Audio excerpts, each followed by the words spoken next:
The show, a breathtaking drama. The location, a river in Africa. The main protagonists, crocodiles. Supporting actors involved, everything Africa's wildlife has to offer. The expansive stage of the Masai Mara in Kenya is an ideal location for some stunning combats. Heavyweight conflicts and touching family scenes. The show centers on the age-old theme of the hunted and the hunters, life and death.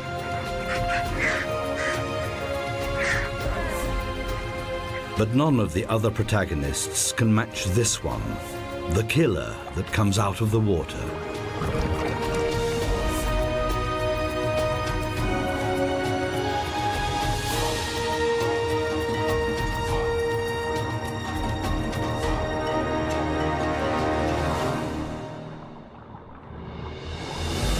Hardly any other region in Africa is home to a greater multitude of animals than the Masai Mara.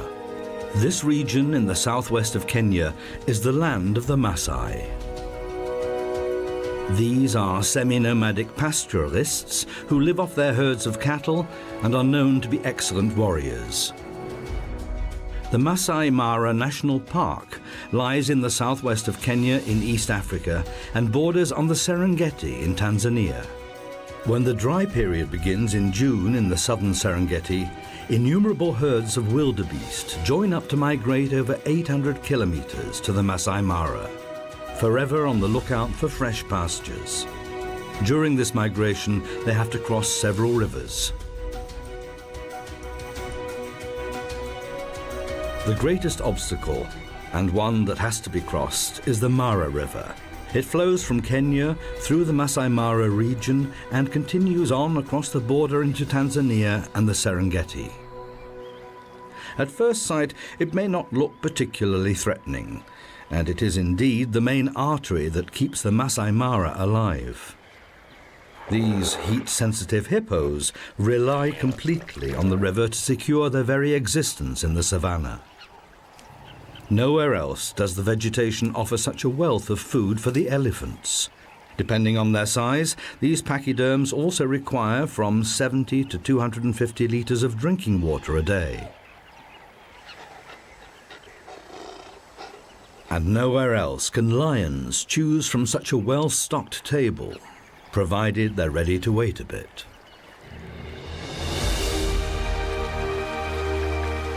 The Mara River is the only river in this region that carries water all year round. Only here can the yellow-billed stork trawl the bottom of the river shallows for an endless supply of fish. Only here can the heavy-hoofed animals of the Masai Mara find drinking water in plenty. The banks are often crowded with wildlife for that very reason. That slip could have ended in tragedy.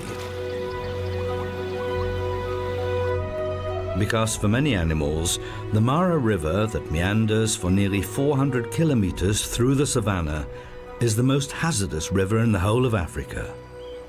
Because of these fellows. Crocodiles spend the majority of their lives just lying around in their armored skins, doing nothing. As cold-blooded animals, they can only regulate their body temperature through their own activities. They have to enjoy extensive sunbathing sessions to enable them to carry out their sorties underwater. The webs between their toes on the rear feet help them to swim.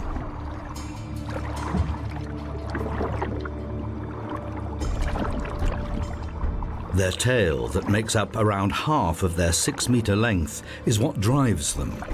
But it can only work if the animal's operating temperature has been reached. If it falls below 30 degrees, the reptile will return to land to warm up. Half submerged, half above the waterline is a popular position. That way one can keep warm and look as harmless as a large piece of wood. But can mutate into an underwater torpedo in an instant. At the moment, though, there is little prey to go for, so a more leisurely pace is perfectly acceptable. Walking along the riverbed uses less energy than those powerful flicks of the tail.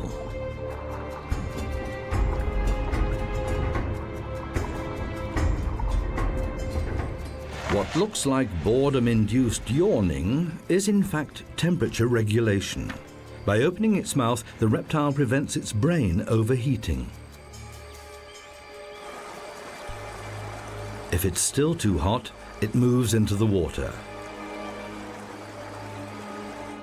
A lunchtime doze underwater is only possible for a crocodile if the water is very warm. The geographical range of their existence is restricted to tropical and subtropical regions. They can't afford to waste too much energy. Most of the time throughout the year, they just wait, ready to attack with their fearsome jaws containing more than 70 teeth.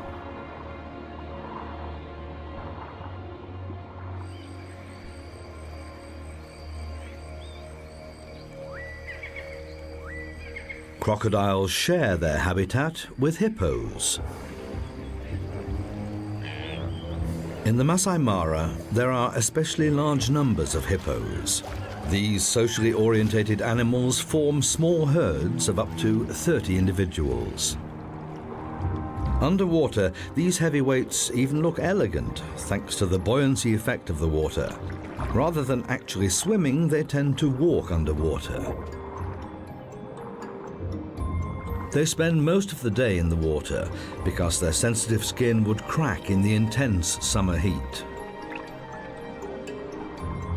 They can stay underwater for up to 5 minutes before they have to come up again for air.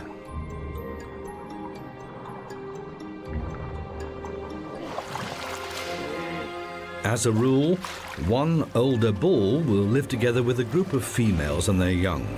The animals are generally related and maintain friendly contact with one another.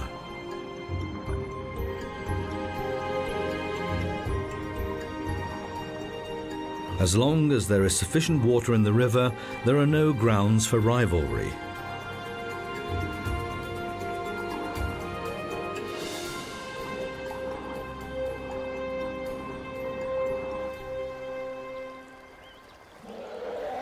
Elephants also like to congregate around the Mara River. The smaller ones are best off keeping close to the adults. That way, they're less likely to become a crocodile's next lunch. Elephants are among the most socially orientated animals in the world. This little elephant has not yet learned how to use its trunk to drink with. That muscular appendage is still in the way.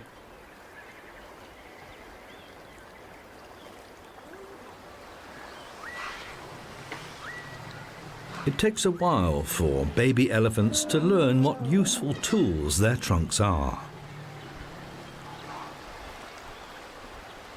The older adults can use their muscular trunks as a most versatile multi-tool. During meal times, it fulfills both the grab and the cutlery functions. This little one can't start learning a moment too soon, even if it is kept fed by its mother's milk for many months.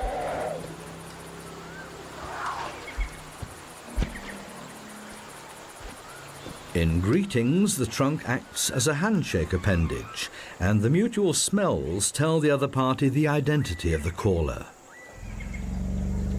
And if it's not quite long enough to scratch with, one can always use a termite hill.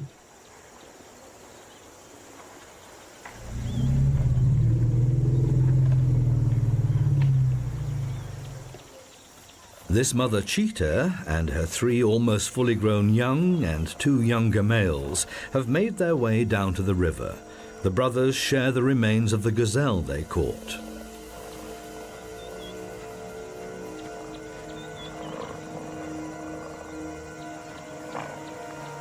But the female cheetah also has to get some fresh food in for the family. The youngsters follow her, hopefully.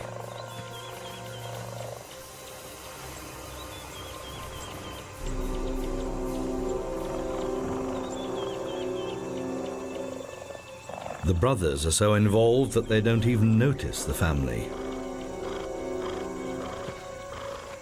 This one has been distracted. One youngster has discovered the hidden camera. But the mother has her sights on something else.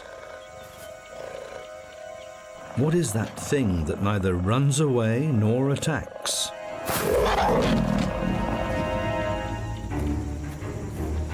But what she has discovered does indeed run away. She begins the hunt.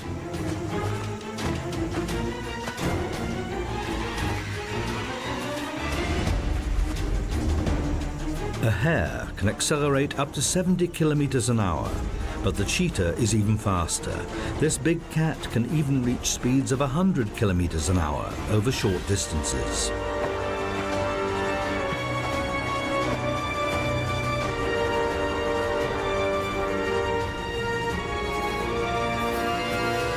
Hares are famous for their zigzag running strategy, but the cheetah is nearly as smart.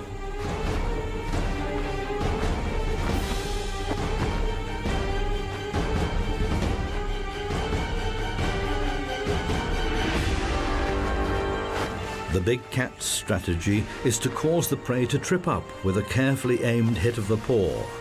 And yet,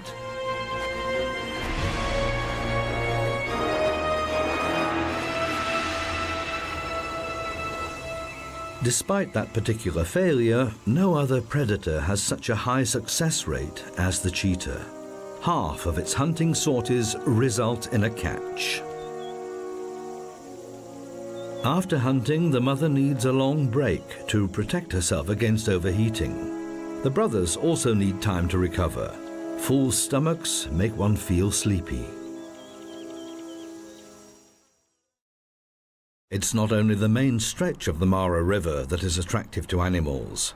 Its stagnant oxbows are a haven for thriving aquatic vegetation, which has a regular supply of fertilizer thanks to the hippos. The ibises make use of the heavyweight creatures as platforms in their search for insects, some of which they find on the hippos' heads. The crocodiles are even better camouflaged here than in the clear waters of the main river.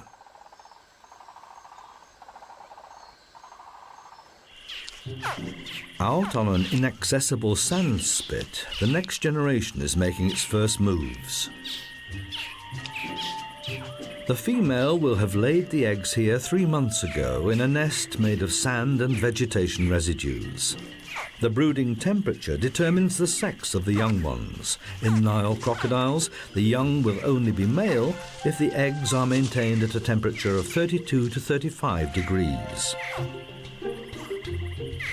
Above or below that temperature range, the young will be female.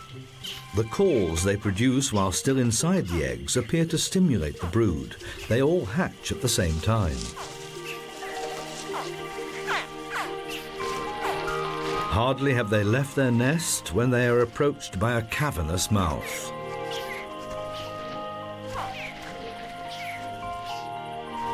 Just hatched, and their short lives already at an end? But not a single scale will be damaged. Their mother heard them calling and is transporting them safely to the water. Female crocodiles are extremely caring mothers and keep a watchful eye on their young for quite a while.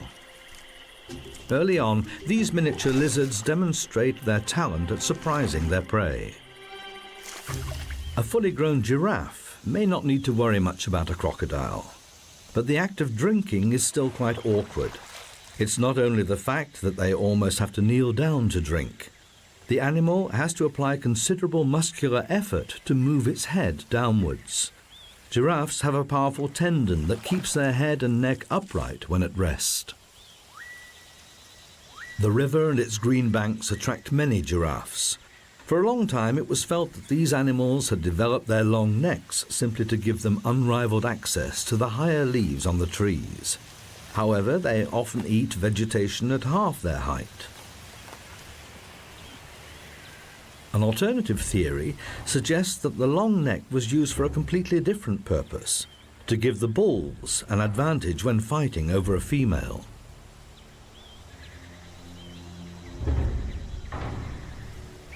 These two young bulls are merely practicing. They're gauging their strikes very carefully.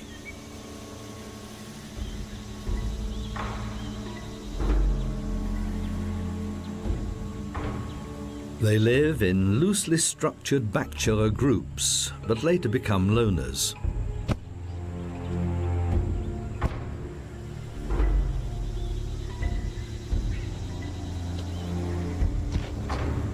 If they then meet a rival during the mating period, there will be no consideration for the other.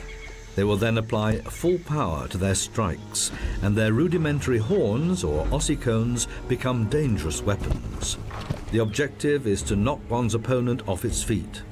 Many contests of this kind have left the loser dead. These two are not in any way intending to injure each other, let alone kill. But practice makes perfect. Afternoon in the Masai Mara.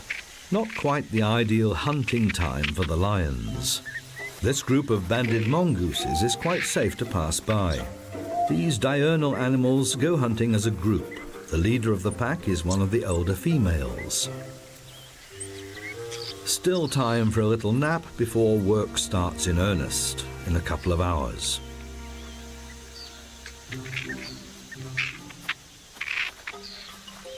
The mongooses scour the terrain for beetles, larvae, and other insects.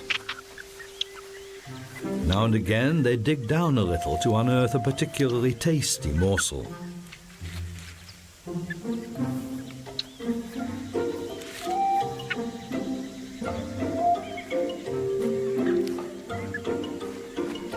Even if they go out as a group, each mongoose searches for itself. Occasionally, a mother and her young will dig together, but normally mongooses hunt individually for food.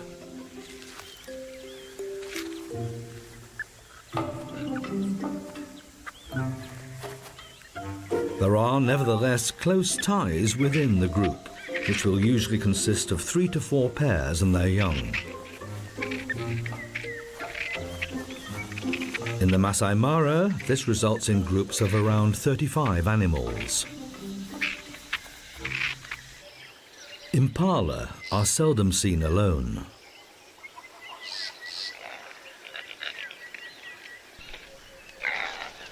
This very young male is still allowed to be in the herd. The female is presumably its mother. Otherwise, these herds consist of females and a few of the older males who will fight each other for mating rights during the mating period.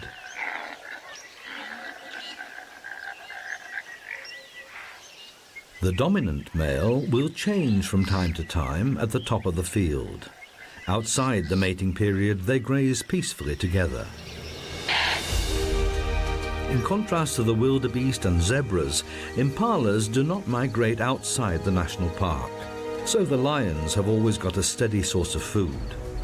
That's an important point because lions, in contrast to crocodiles, can't go without fresh food for long periods, especially when they have young.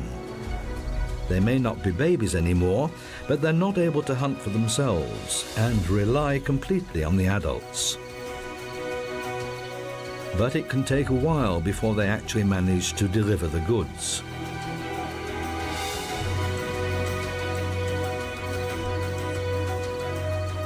Lions are the only big cats that form a pride and maintain close social contacts. By contrast, the hippopotamus morphs every evening from socially orientated family member to lone individual, each grazing on its own. The hippos have to graze at night, unlike the diurnal zebras. Hippos would not survive extended grazing periods in the blazing sun.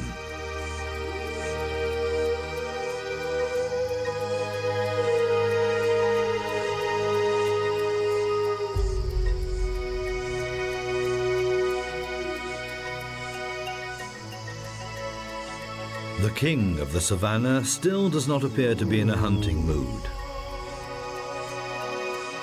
But soon he will set off on that errand.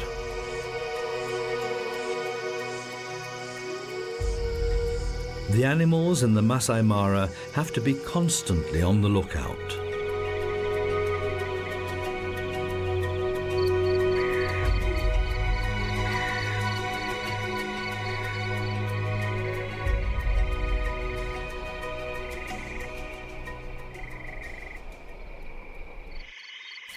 The fact that hippos have skin that is so sensitive to the sun, making them nocturnal grazers, may be linked to their ancestors. They're related to whales. These massive creatures need not fear the dark. They have no predators. And anyway, the buffalo is busy with something else.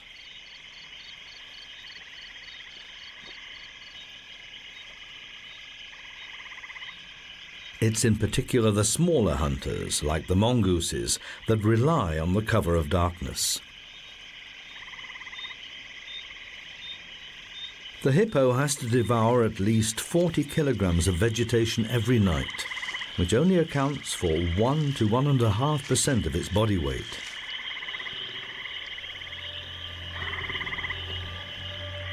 Lions and crocodiles will generally avoid each other.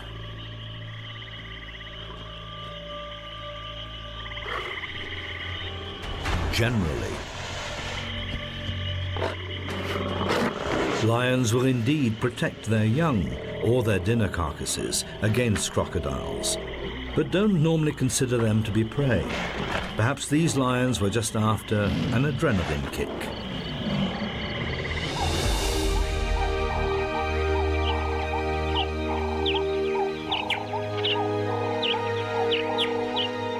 A new day dawns, and with it the start of the greatest drama of the Masai Mara.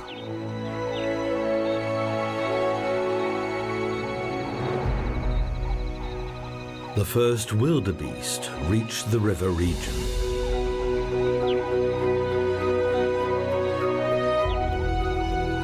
Behind them is an 800-kilometer energy-draining migration.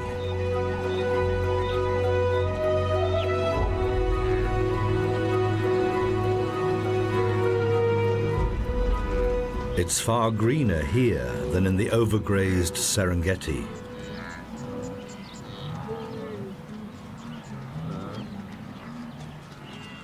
In the Masai Mara, the rain and drought periods are less extreme than in the southern Serengeti.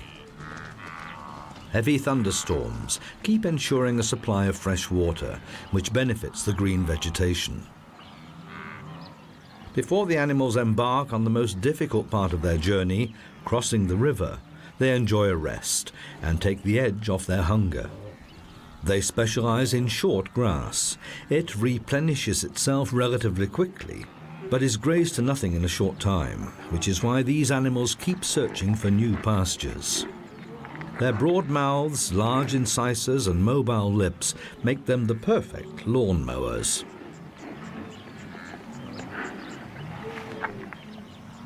For some, though, the luscious green came too late, and it doesn't take long before they're discovered.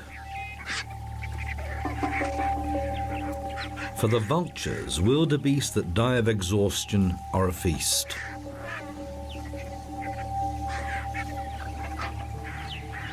Ruppel's vultures specialize in large carrion, such as wildebeest. The marabou may be larger than them, but the vulture's sharp curved beaks are far superior, both as meat cutting tools and weapons.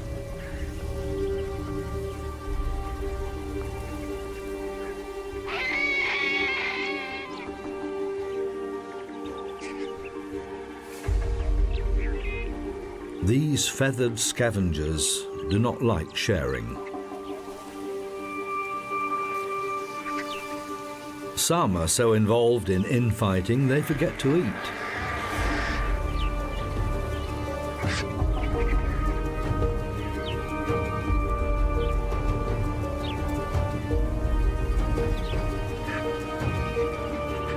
But these quarrelsome creatures provide an important service to the Masai Mara. By stripping carcasses, often right down to the bare bones, they prevent the spread of epidemic diseases.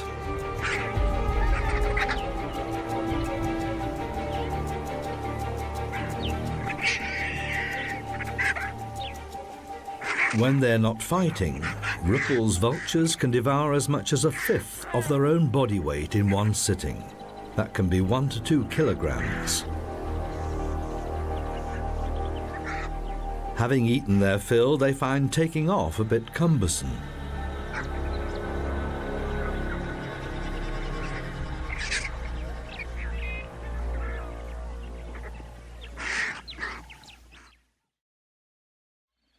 Together with the first wildebeest, we see many zebras arriving in the Masai Mara. Zebras eat the longer, tougher grass, which opens up the way for the wildebeest to get to the shorter grass that's rich in nutrients. As compensation, the enormous herds of wildebeest provide protection for the zebras against attackers. It's normally the zebras that go down to the river first. And they have been waiting for this moment. Crocodiles know from experience where the animals will cross the river. Driven by thirst, the exhausted travelers make their way to the water. As long as the crocs are moving, they will be detected in good time. The lions have also taken up their positions and have already had a successful hunt.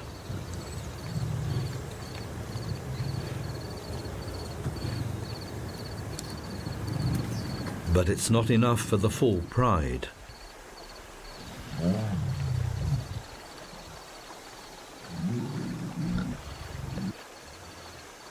The lions know exactly which points on the river are the easiest for the zebras and wildebeest to cross.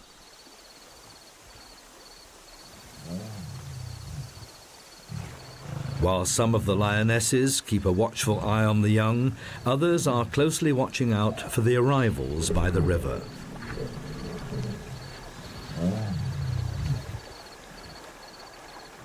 The lionesses, mostly mothers and daughters, sisters, aunts and nieces, form the hunting party.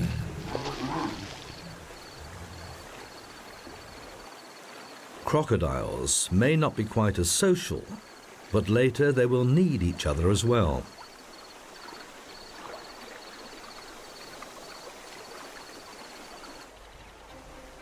More and more wildebeest gather on the opposite bank. They're facing the greatest challenge of their long journey. The steep banks alone that line the Mara in many places are hard to overcome. But the wildebeest have no choice.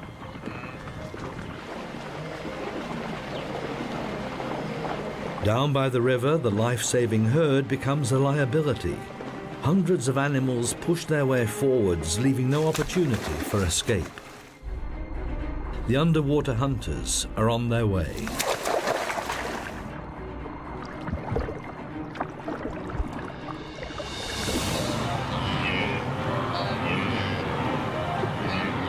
There is simply no end to this sumptuous meal. The wildebeest are well aware of the dangers, but they have to get through.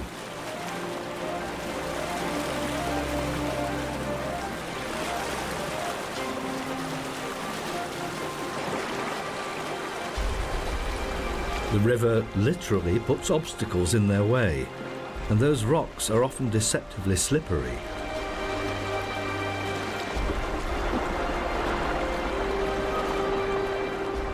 Once the first animals have dared to enter the water, there's nowhere to go but forward.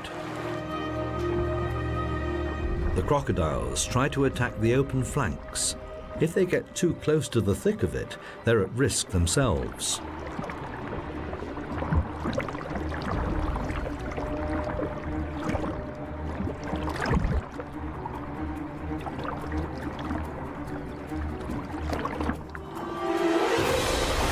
Now the wildebeest have to run the gauntlet. They have managed to reach the safety of the bank.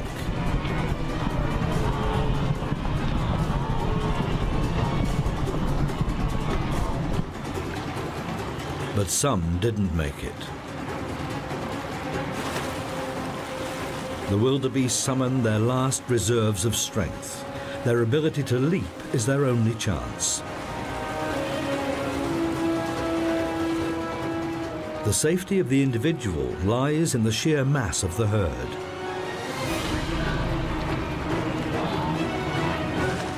But the crocodiles are not alone.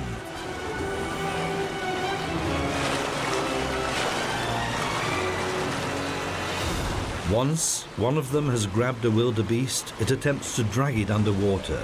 The other crocodiles will help.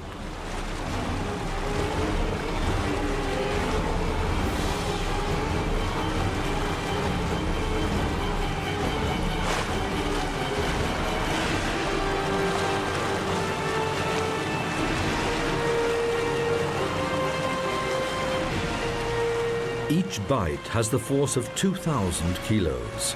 Crocodiles are merciless opponents.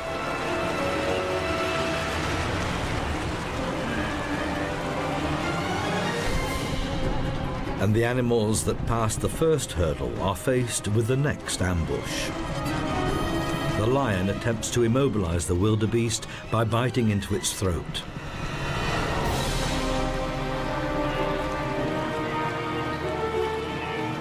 Even if they survive the river, they can still be trampled underfoot.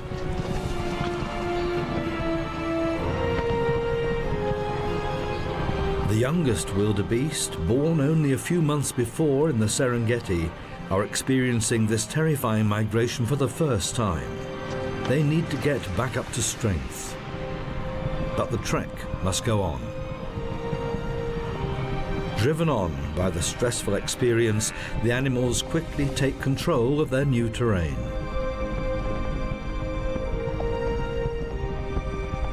This large-scale partnership of convenience will now separate into smaller herds until it's time to return to the Serengeti in 2 months' time, following well-trodden ancestral paths. The Battle of the Mara is over for the time being, and the vultures will finish what the crocodiles could not.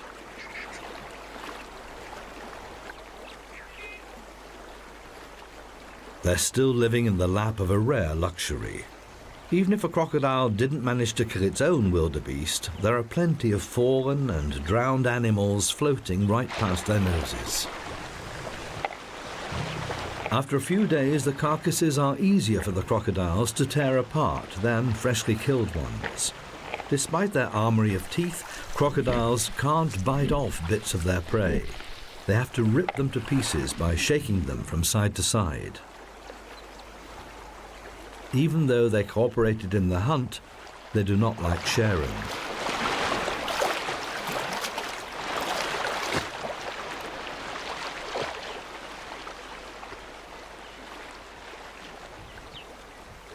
For the lions, the riverside hunt is now over.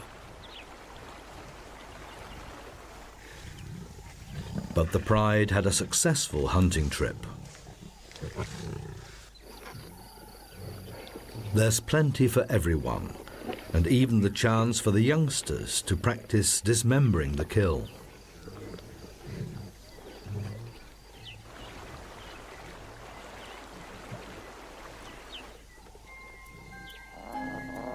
And practicing the fatal bite to the throat.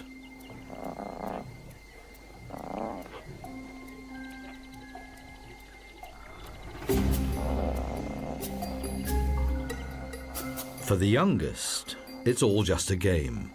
Their teeth are not yet powerful enough to tear the skin.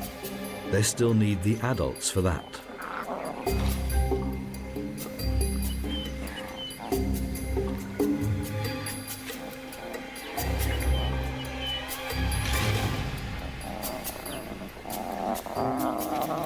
A full stomach feels good. Both the adults and their young feel playful.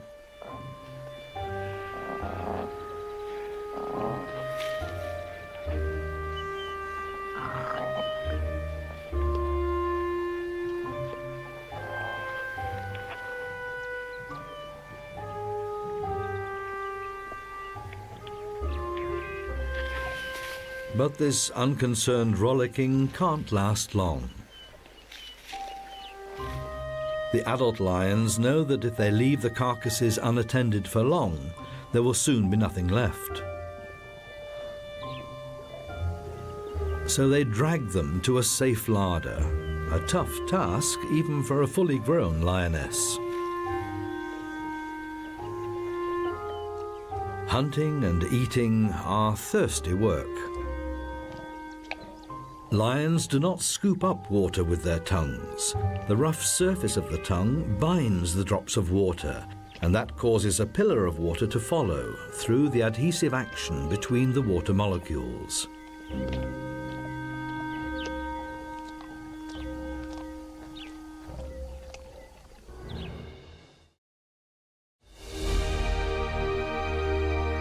The surface area of the Masai Mara is a mere tenth of the size of the Serengeti.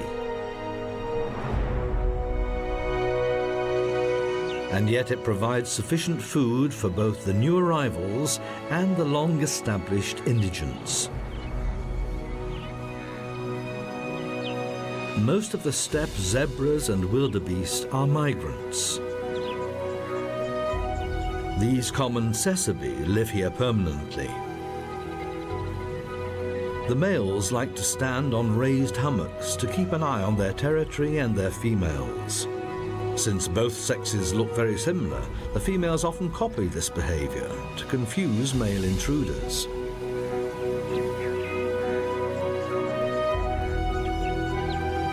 Giraffes have an even better view of the surroundings, which is why zebras like to stay close to the giraffes.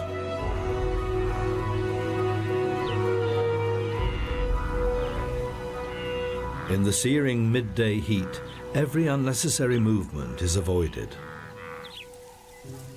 Even the jackal can't summon the energy to hunt.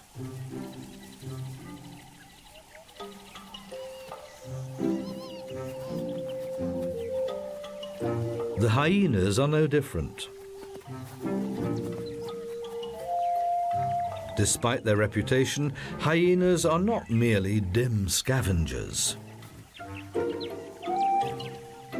These youngsters will grow up into skilled hunters, capable of attacking even large hoofed animals such as wildebeest or zebras, individually or as a pack. But that time is still some way off.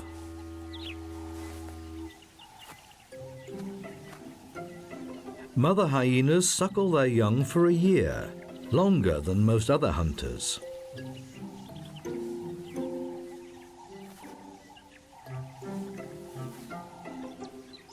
Hyenas live in clans, controlled by the females, and with a clearly defined hierarchy.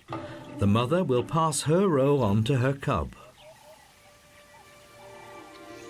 Common tsessebi are the preferred prey of hyenas, but not in the merciless midday heat.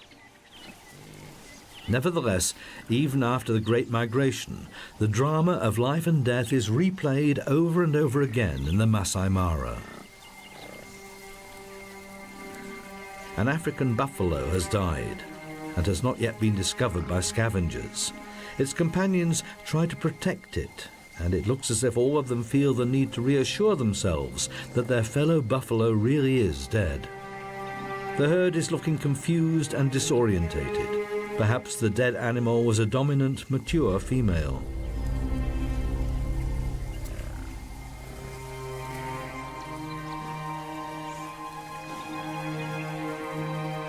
Related cows form a group with a very strict hierarchy.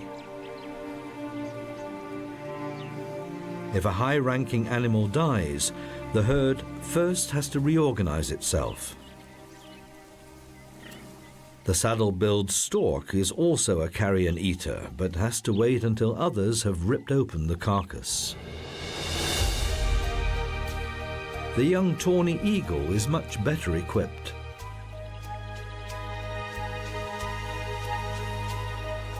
As pure vegetarians, elephants are most definitely not interested in carrion.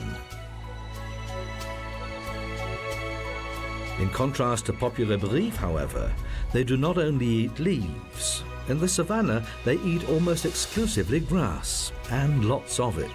An adult elephant will devour 200 to 300 kilograms of vegetation a day.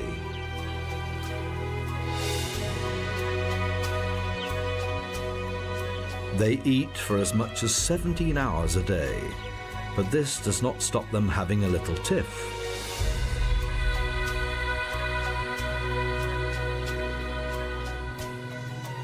Even the babies try to work out how Mummy does it.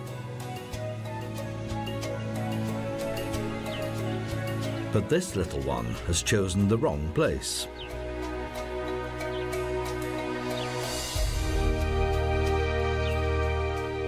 Despite gorging themselves in this way, the adolescents need a long time before they're fully grown. Not until they are 20 years old are the bulls in a position to take on other competitors. The herd is not alone. The rare hook-lipped rhinoceros is known to be one of the most dangerous animals in Africa. This herd of elephants is relatively vulnerable because of the young calves. They're not able to run away very fast.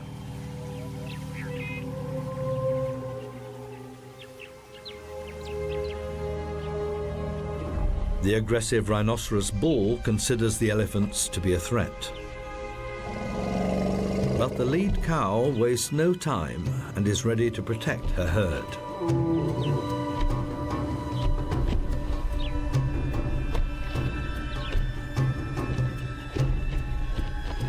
Even a rhinoceros is unlikely to take on a 3-ton heavyweight.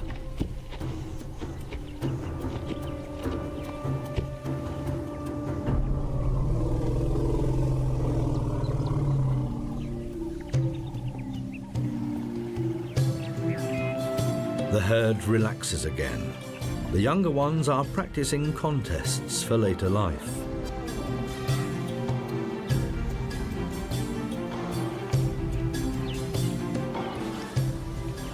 But they're back in someone's sights again. The cows remain unperturbed.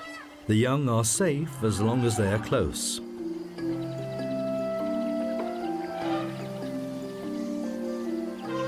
As usual, working out what a useful tool the trunk is fun.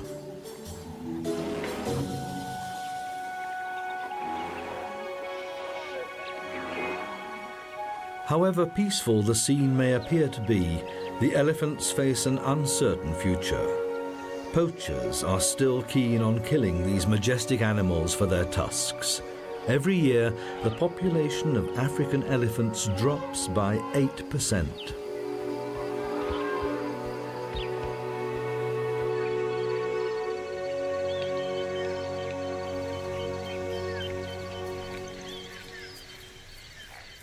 Close to the Mara River, there are many smaller woodland areas, and the impalas love to retreat to these places.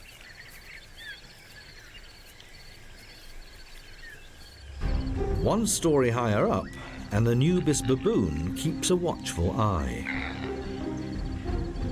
On the ground, its fellow baboons are searching for titbits. The baboons dig in the ground for insects and roots. To be able to ride piggyback, an infant has to be at least 6 weeks old. Until then, the babies cling to their mother's furry underbelly. And once they are a year old, they have to fend for themselves.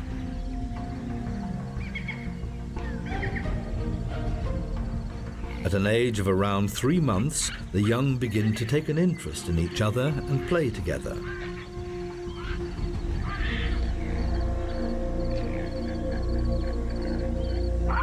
The watchman issues a warning.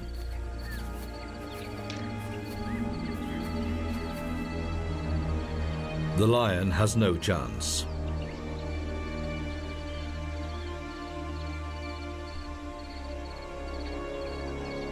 The strong males hold their posts until the danger has passed, ready at a moment's notice to attack if their harem is jeopardized. He is a far more dangerous risk for the baboons. Leopards attack from an ambush. The martial eagle has already found its prey.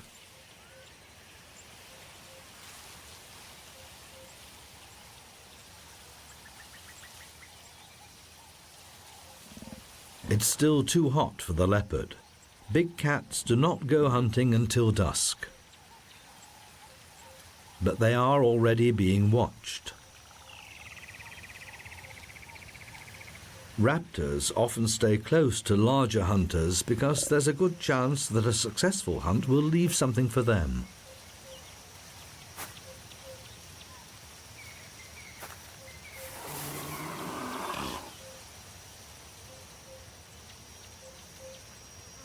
But it's looking as if they will have to wait a bit.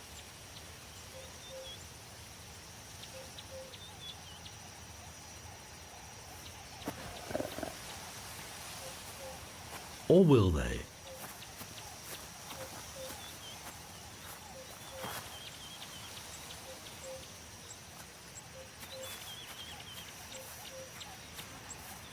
No, this leopard has a rather different aim. He uses a secretion from an anal gland to mark out his territory. The powerful smell is a clear warning to rivals. Keep your distance. The black-backed jackals did not want to wait any longer. But they're having a tough time keeping those annoying vultures at bay.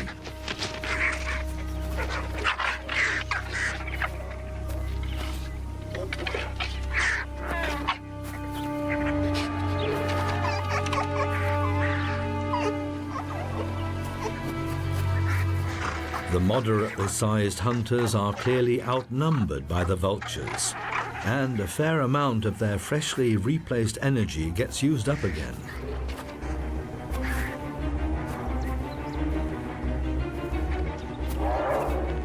Even a successful hunt in the Masai Mara does not mean that the spoils are all one's own.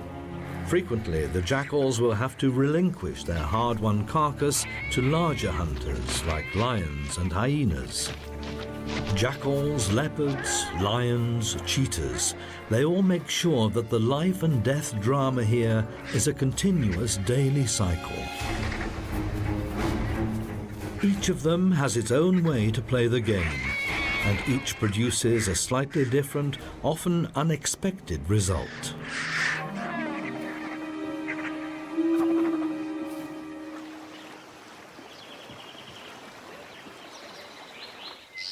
But none of them plays the game in the same dramatic and unusual way as these animals.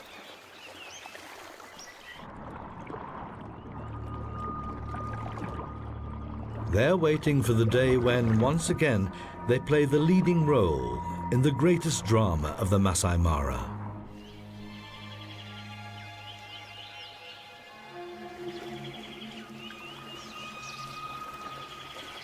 The day the wildebeest crossed the river.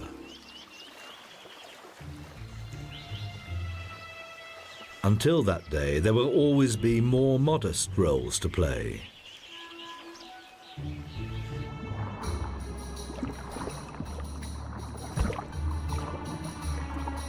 Whether the prey is big or small, the director's instructions are always the same. Has this yellow-billed stork not noticed the living tree trunk?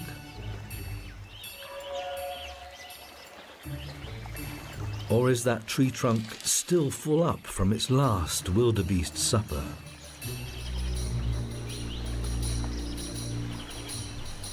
Whichever way it goes, there's permanent tension in the air.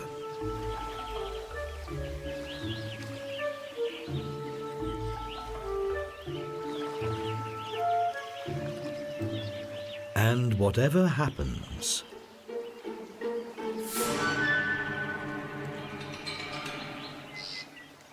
the result is not known in advance.